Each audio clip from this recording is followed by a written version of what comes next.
மாண்புமிகு எதிர்க்கட்சி தலைவர் பேசும்போது இங்கே அவர் எடுத்து சொன்னதை போல இந்த மாதிரியான புகார்கள் நாமக்கல் பள்ளிப்பாளையத்திலும் திருச்சி அதேபோல் அருள் அவர்கள் எடுத்து சொன்னதை போல சேலம் பகுதிகளிலும் இந்த விற்பனை என்பது அவரே சொன்னார் 5 லட்சம் 10 லட்சத்துக்கு விற்பனை செய்கிறார்கள். இது மாதிரியான காரியங்கள் இப்பொழுது மட்டுமல்ல கடந்த காலங்களிலும் நடைபெற்றிருக்கிறது. ஆனால் அப்பொழுதிருந்த அரசு இது சம்பந்தமான எந்த விதமான புதிய விதிமுறைகளையோ எந்த விதமான சட்டப்பூர்வ நடவடிக்கைகளையோ எடுக்காமல் இருந்தது என்பதை இந்த சட்டமன்றத்திற்கு பல்வேறு உதாரணங்களின் மூலம் நான் பதிவு செய்ய முடியும்.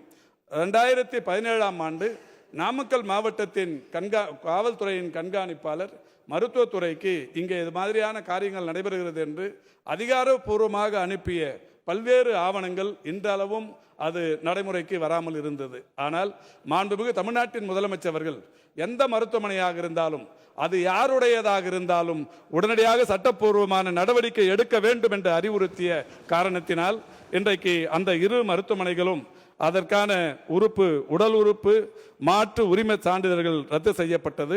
இந்த சிறுநீரக முறைகேட்டில் ஈடுபட்டதாக கண்டறியப்பட்ட ஸ்டாலின் மோகன் மற்றும் ஆனந்தன் ஆகிய 2 மீதும் குற்றவியல் நடவடிக்கைகள் தொடரப்பட்டு அந்த 2 தற்போது கைது செய்யப்பட்டிருக்கிறார்கள்.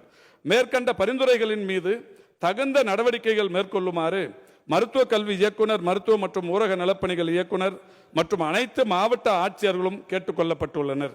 இதன் அடிப்படையில் மருத்துவ கல்வி இயக்குனர் நிலையான வழிகாட்டு நெறிமுறைகளை வகுத்து அனைத்து அங்கீகார குழுக்களும் அவற்றை தவறாமல் கடைபிடிக்குமாறு அறிவுறுத்தப்பட்டுள்ளனர்.